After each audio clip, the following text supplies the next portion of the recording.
Nadeem तुनियो YouTube channel में आप सबको खुशामदीद। दोस्तों, ज़िंदगी में कभी भी सीखना बंद ना करें। आजकल की लाइफ में हमने जो चीज़ छोड़ी है वो है लर्निंग। पहले हम बुक्स पढ़ते थे, अब वही टाइम हम मोबाइल को दे देते हैं, वही टाइम हम दूसरे कामों को देते हैं। बुक्स अब बराए नाम ही रह गए हमारी ज़िंदगी में। आप में से अगर किसी को याद हो कि आपने लास्ट बुक कब पढ़ा था, बिल्कुल होंगे। कुछ दोस्त होंगे जिन्होंने अभी रिसेंटली भी बुक पढ़ा होगा और जिनकी हैबिट होगी डेली स्टडी करने की। देखें दोस्तों, स्टडी एक बहुत अच्छी आदत है, इसको कभी नहीं छोड़िएगा।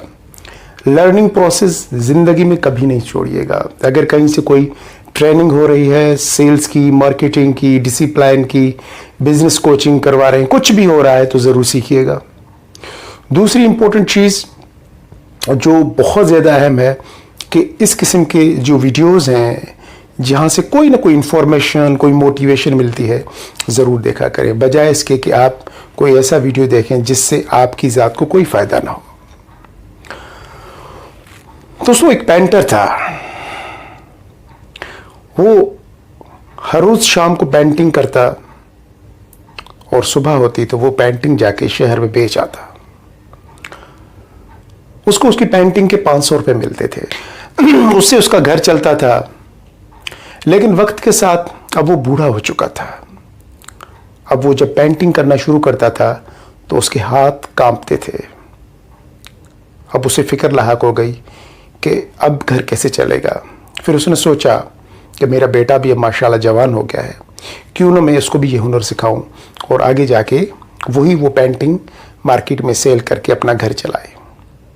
उसने एक दिन बेटे को बुलाया और बोला कि बेटा बैठो और सीखो कि पेंटिंग कैसे करते हैं, और अब ये काम तुमने करना है, क्योंकि अब मैं सही तरीके से पेंटिंग नहीं कर सकता, मैं तुम्हें सिखाऊंगा। बेटे ने सीखना शुरू किया। तकरीबन 1.5 से 2 महीने में बेटा काफ़ी सीख गया पेंटिंग के बारे में और वो पेंटिंग करने लगा। फिर एक दिन बेटे ने बहुत मेहनत से एक पेंटिंग बनाई और अगली सुबह वो मार्केट में जाके बेचने गया। जब वो मार्केट में बेचने गया तो उसकी जो पेंटिंग थी वो 100 रुपये की बिकी। ज़्यादा कोशिश के बावजूद भी उसकी पेंटिंग 100 रुपये से ज़्यादा में नहीं बिकी। खैर, वो मायूस होकर शाम को घर वापस आ गया। उसने आके अपने वालिद को बोला कि बाबा, आपकी पेंटिंग तो 500 रुपये में जाती थी, मेरी पेंटिंग सिर्फ 100 रुपये में गई है। मैं सीखना चाहता हूँ, मुझे और सिखाएं, मुझे अच्छी पेंटिंग बनाना सिखाएं ताकि मेरी पेंटिंग भी 500 रुपये में जाए। खैर, उसके बाप ने फिर उस पर मेहनत की और इस लड़के ने शौक़ से सीखना शुरू किया। कुछ दिन सीखा, उसके बाद फिर इसने एक अच्छी पेंटिंग बनाई और जाके मार्केट में सेल करने गया। जब वो मार्केट में सेल करने गया तो उसकी पेंटिंग ज़्यादा से ज़्यादा 200 रुपये में बिकी। वो फिर मायूस होकर घर आया और कहने लगा कि बाबा, आज मेरी पेंटिंग 200 रुपये में बिकी है, मुझे और सिखाएं ताकि मेरी पेंटिंग में 500 रुपये की बिके। प्लीज़ बाबा, मुझे बहुत शौक़ है सीखने का, मुझे सिखाएं, मैं अच्छी पेंटिंग बनाना चाहता हूँ। बाप को बहुत खुशी हुई। बाप ने उसे और पेंटिंग बनाना सिखाई। कुछ दिन और लग गए, लड़के ने बड़े शौक़ के साथ पेंटिंग सीखी और एक दिन उसने बहुत ही शानदार किस्म की पेंटिंग बनाई और सुबह जाके उसने वो मार्केट में सेल आउट की। लेकिन ज़्यादा से ज़्यादा उस पेंटिंग ने भी 300 रुपये की। उसने पूरी कोशिश की किसी तरीके से 500 रुपये मिल जाए, लेकिन ज़्यादा से ज़्यादा जो उसकी कीमत हो रही थी मार्केट में, जो उसका वैल्यू हो रहा था, वो 300 रुपये था। वो घर आया वापस और कहने लगा अपने बाप को कि बाबा, रोज़ रोज़ आप मुझे थोड़ा थोड़ा क्यों सिखाते हैं, एकदम सिखा क्यों नहीं देते? मैं चाहता हूँ कि मेरी पेंटिंग भी 500 रुपये की बिके। बाप ने कहा कि आ जाओ। बेटे ने कहा कि बाबा, लेकिन याद रखें, अब मैं मुकम्मल जब तक सीख नहीं जाऊंगा तब तक पेंटिंग बना के मार्केट में नहीं बेचूंगा, चाहे मुझे कितना भी टाइम लगे। बेटे को फिर 1-1.5 महीना लग गया। वो पूरे शौक़ से, कंसंट्रेशन से, फोकस करके सीख रहा था, लर्न कर रहा था चीज़ों को, किस तरीके से कलर कॉम्बिनेशन होती है, स्केचिंग किस तरीके से बनती है, वो सारी चीज़ें सीख रहा था।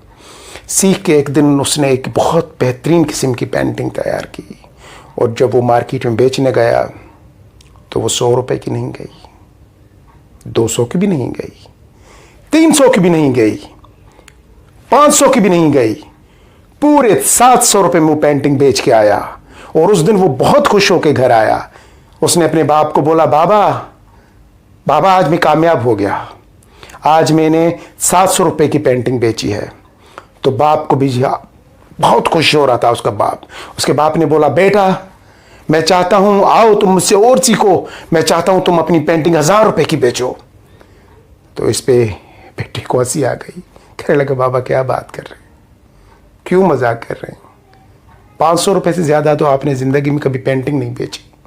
मैं 700 रुपए की बेच के आया हूं और आप मुझे कह रहे हैं कि आओ मैं तुम्हें सिखाऊं कि 1000 की पेंटिंग कैसे बेचते हैं।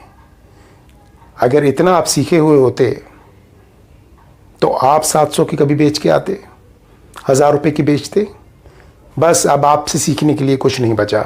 आपने एक ठंडी सांस ली और बोला, बेटा ये सेम वर्ड किसी दौर में मैंने भी अपने बाप को बोले थे।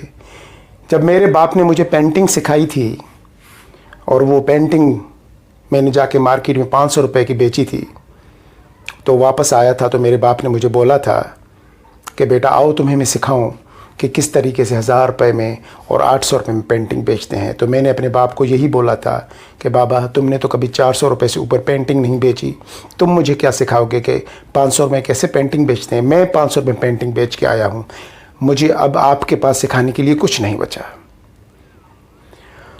और आज तुमने वही बोला है।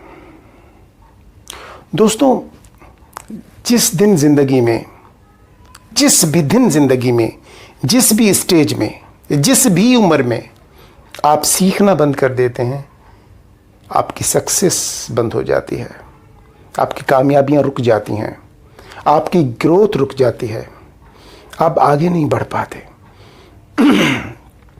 और यही अलमिया है हम लोगों का। क्या हम में से जो आप लोग देख रहे हैं, आप में से कोई ऐसा है कि जो कहे कि हाँ मैं मुकम्मल सीख चुका हूँ? इंसान को तकब्बुर ले डूबता है जब वो ख़ुद को परफेक्ट मानता है, जब वो कहता है कि बस मैंने बहुत कुछ सीख लिया, अब मुझे सीखने की ज़रूरत नहीं। यकीन जाने उस दिन उसकी ग्रोथ रुक जाती है। जो दोस्त भी मेरे इस वीडियो मेरे साथ अब तक हैं, इसका मतलब ये है कि उनको ये वीडियो अच्छी लग रही है। और अगर आपको ये वीडियो अच्छी लग रही है तो नदीम तुन्यो यूट्यूब चैनल ज़रूर सब्सक्राइब करें। और अगर आपने सब्सक्राइब किया हुआ है तो बेल आइकन को ज़रूर हिट कर दें ताकि हमारा ताल्लुक़ और मज़बूत हो। अगर ज़िंदगी में कोई भी सपोर्ट चाहिए, किसी किस्म का कोई मशवरा चाहिए, प्लीज़ कमेंट्स में जाके लिखें। मैं आपके हर सवाल का जवाब दूंगा।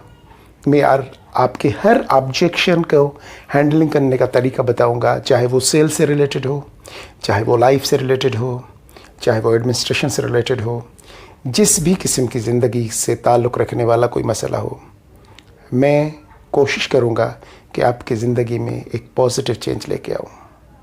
मुझे इजाज़त दीजिए। अल्लाह हाफ़िज़।